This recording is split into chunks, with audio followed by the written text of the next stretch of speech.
A escolha não foi baseada em algum mérito previsto, como eu já estou falando, né? A escolha não foi baseada em algum mérito previsto. Ele sabia que você ia ser bom. Entendeu? Deus escolheu Moi porque sabia que o Moi ia ser um espetáculo maravilhoso. Ia ser nada, mano. Homem nenhum, nada. Acabando com o Moi aqui, né? Não é só o Moi, não, é todos nós, entendeu? Então, nada, escolheu porque ele quis, na sua vontade. Olha aqui, a escolha não foi baseada em algum mérito previsto por Deus. Presta atenção no texto, olha aqui, presta atenção. Romanos 9, 11 a 22, esse aqui é um texto longo, um texto bem importante, e onde as pessoas realmente não querem acreditar nisso, mesmo lendo, mesmo vendo, elas não querem acreditar. Então eu vou ler o texto todo aqui, não todo, mas uma parte maior do texto, né? Ainda não eram os gêmeos nascidos, nem tinham praticado o bem ou o mal, para que o propósito de Deus quanto à eleição prevalecesse, não por obras, mas por aquele que o chama. Entendeu? Já fora dito a ela que era a mãe de Jacó e Esaú: o mais velho será servo do mais moço, como está escrito: amei a Jacó, porém me aborreci de Esaú. Só dando uma explicaçãozinha aqui, né? Jacó simboliza os salvos, Esaú simboliza os não salvos. Mas uma outra explicaçãozinha aqui é aborreci, o significado no original é odiar. Entendeu?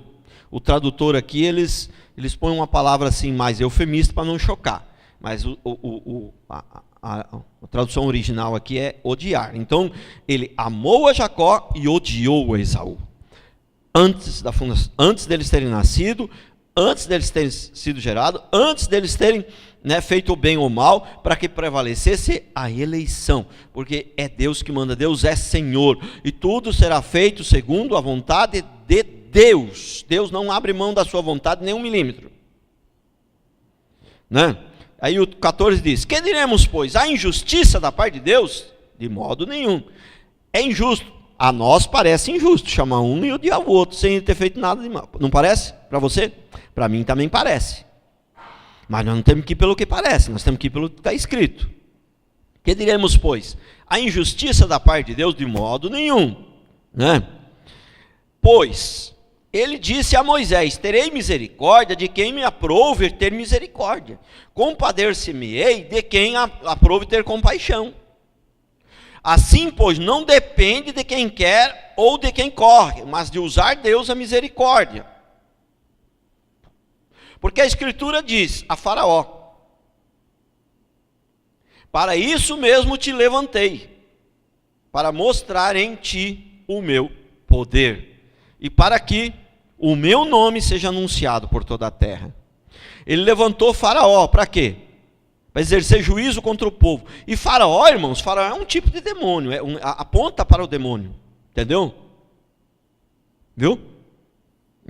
Então, e ele fala: para isso mesmo eu te levantei. E tem lá em Êxodo fala assim, que Deus endureceu o coração. Foi o diabo, não, foi Deus que endureceu o coração de Faraó, para Faraó perseguir o povo de Deus, por causa do pecado, por causa das coisas. Ele está ali, né? Então, Deus te levantou. Em relação a Judas, a Bíblia diz que ele foi escolhido para isso, né? Ele nasceu para esse propósito, para o propósito de trair a Deus. Judas também aponta para o diabo, é um tipo de demônio, entendeu? Faraó também, né? Nabucodonosor também, né? Embora alguns achem que Nabucodonosor se converteu, porque Deus fala: Nabucodonosor, meu servo, né? Então, mas é servo. Para que Nabucodonosor serviu a Deus? Mas serviu para quê? Para destruir destruir Israel por causa do pecado de Israel. Deus usou Nabucodonosor para destruir. No fundo, quem destruiu não foi Nabucodonosor, quem destruiu foi Deus.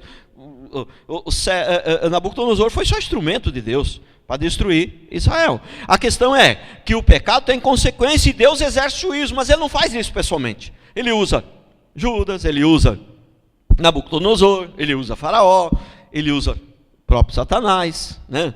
Na verdade, isso aí são símbolos de Satanás. Entendeu? Então, porque a Escritura diz, versículo depois, a Escritura diz, para isto mesmo te levantei. A Bíblia diz que o ímpio foi feito por Deus também, para o dia do juízo, para mostrar em ti o meu poder, para que o meu nome seja anunciado por toda a terra. Versículo 18, logo, tem ele misericórdia de quem quer, e também endurece a quem lhe apraz. Tu, porém, me dirás, de que se queixa ele ainda? Pois quem jamais resistiu à vontade de Deus? De que o homem está se queixando? Porque quem pode ir contra a vontade de Deus? Quem pode reclamar de Deus? Será que alguém pode reclamar de Deus? Será que alguém pode dizer para Deus, Deus, eu acho que o senhor está errado aqui, está bem claro aqui na Bíblia, mas eu não posso acreditar nisso, entendeu? Isso aqui não pode ser verdade. Quem pode ir contra Deus, contra a vontade de Deus? Aí o texto continua, versículo 20. Quem és tu, ó homem, para discutires com Deus? Porventura, pode o objeto perguntar a quem o fez, por que me fizeste assim? Lembra que nós somos barro? Lembra que nós somos feitos do pó? Nós somos barro, sem Deus nós não somos nada. Eu li aqui na semana passada, em Eclesiastes, que fala que o homem sem Deus é como um animal, não tem diferença nenhuma. Não. O homem sem Deus. Pastor, mas as pessoas do mundo aí que eu conheço, elas não são assim como um animal. Pessoas que não são salvas. Mas sabe por que elas não são? Na teologia reformada tem uma expressão que os teólogos usam, que é a graça comum. Entendeu? Tem uma graça que é chamada graça comum, que ela é para todos, para quem não é crente também. E essa graça comum freia um pouco. Então, eles não são convertidos, mas ainda Deus está segurando também, que se soltar... Entendeu? Então, eles não são como os animais, porque eles não têm Deus, mas Deus tem eles. As pessoas do mundo, entendeu? Deus está controlando eles ali, eles não estão fazendo tudo o que quer, não. Tem um freio ali que Deus não permite determinadas coisas. Né? Tá certo? Então, ao versículo 22. O 21 ainda, vamos ler de novo. Ou não tem o oleiro direito sobre a massa, para do mesmo barro fazer um vaso para a honra e outro para a desonra? Está claro aqui. Se Deus quer escolher um povo para ser santo, para morar com ele no céu, escolhe um outro povo para ser juízo, para ser treinamento para esse povo, parece injusto para você? Para mim também me parece injusto. Mas eu tenho que ir pelo que parece justo, eu tenho que ir pelo que está escrito na Bíblia. Versículo 22. Que diremos, pois? Se Deus, querendo mostrar a sua ira e dar a conhecer o seu poder, suportou com muita longanimidade os vasos de ira preparados para a perdição. Os vasos de ira, as pessoas que não foram escolhidas, que não são salvos, eles foram preparados para a perdição, eles nasceram para isso, preparados para a perdição, e ele suporta esses vasos de ira, porque é com eles que ele usa como instrumento para exercer juízo para aqueles que são escolhidos, que pecam, e para exercer juízo sobre eles mesmos. Né? Lembra? Tem, né, um texto em Apocalipse que fala do juízo final. Tem mais, mas tem um que explica melhor ali. O juízo final. E por que ele é juízo final? Por que chama, né, os tradutores da Bíblia chamam, põe lá inclusive o título lá, juízo final. Por que juízo final? Porque existem outros. Se ele é final é porque ele não é o único, existem outros. Então o juízo de Deus já está sendo, já está acontecendo desde sempre. Né? Desde sempre o juízo de Deus. Só que o cálice está misturado. É um juízo, mas com uma certa misericórdia ali, entendeu? Não é, entendeu? Mas vai chegar o dia que será o juízo final. E o cálice será sem mistura. Aí é zero de misericórdia, é só ira. A ira de Deus virá. Né? Então, terceiro princípio. Ainda, né? A escolha não foi baseada em algum mérito previsto por Deus. Filipenses 2,13, olha o que está escrito aqui. Porque Deus é quem efetua em vós tanto o querer como o realizar, segundo a sua vontade. Prestou atenção?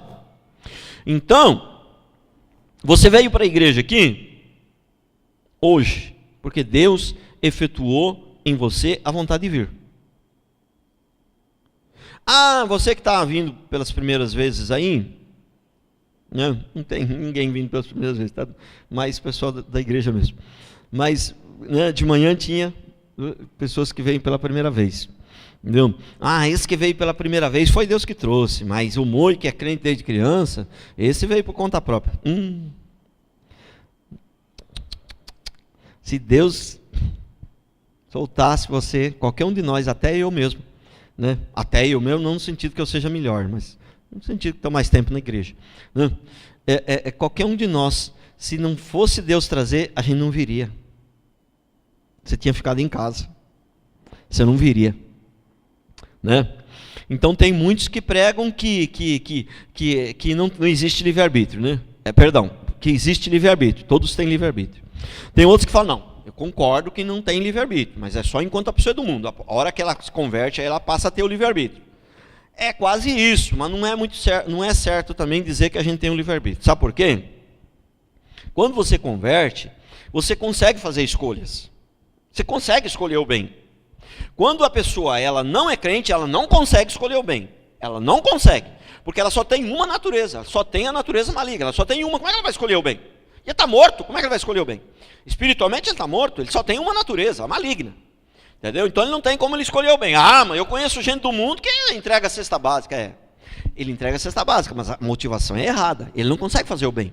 Quando ele faz, o bem que ele faz é a aparência de bem. Ele não consegue 100%, totalmente impossível, não há exceção. Não há exceção. Nunca um crente consegue fazer o bem com a motivação. Uma pessoa não crente consegue fazer o bem, né, com a motivação certa, tudo. Ele não consegue. Não tem jeito, porque ele só tem uma natureza. Ele tem a natureza maligna. Agora, quando você converte, aí passa a ter a natureza maligna, continua lá, mas você passa a ter a natureza de Cristo. Aí você consegue tomar decisões para fazer o certo, mas não é correto dizer que tem um livre-arbítrio, porque quando você toma a decisão certa, foi Deus, na verdade, que fez. Não foi você. Então não é correto ainda dizer que tem um livre-arbítrio. Não tem. Livre-arbítrio, Deus fez o homem com livre-arbítrio. Mas o homem, quando pecou, perdeu esse livre-arbítrio. Lembra que ele morreu, ele se tornou escravo. Como escravo tem liberdade? A Bíblia é clara. O homem se tornou escravo. Mas como um escravo tem livre-arbítrio? Um homem nasceu com livre-arbítrio, mas quando ele pecou, ele perdeu esse livre-arbítrio. Não? Então hoje, tudo que você faz de errado é você mesmo, é aquela velha natureza. É você mesmo que está fazendo. Agora, tudo que você faz de certo, a honra e a glória é para Ele. Por isso que tudo a honra e a glória é para Ele. Entendeu? Se nós não entendermos a Bíblia corretamente, do jeito que eu estou explicando para vocês aqui, a gente nunca vai ser humilde. E a gente entendendo assim já é difícil, né? Eu já tento e não consigo. Entendeu? Já é difícil. Agora, se não entender isso aqui, aí que é impossível. Entendeu? Porque como que a pessoa vai ser humilde? Olha aqui, olha para mim.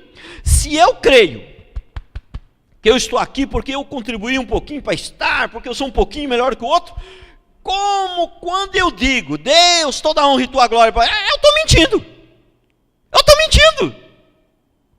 Esses crentes que falam assim, Senhor, eu quero dar a ti toda a honra, só tu és digno. Mas se ele crê que ele teve alguma participação, ele está mentindo, ele está falando da boca para fora, porque no fundo ele não crê naquilo. Presta atenção como o negócio é terrível, quando a gente entende errado a palavra. Presta atenção. A pessoa, Senhor, estou te dando a ti toda a honra e toda a glória. Mas se ele crê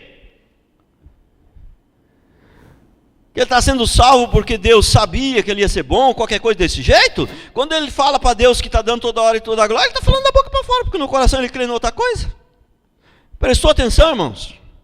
Como é importante a gente entender a palavra corretamente. Se nós entendemos a palavra errada, tudo que nós falamos é errado. Se nós entendemos a palavra de maneira errada, nós vamos toda a nossa ação, todo tipo de ação, todo jeito que nós formos agir, nós vamos agir errado. Porque Deus é quem efetua em vós o querer como o realizar segundo a sua vontade. Não é a sua não, viu? É a sua.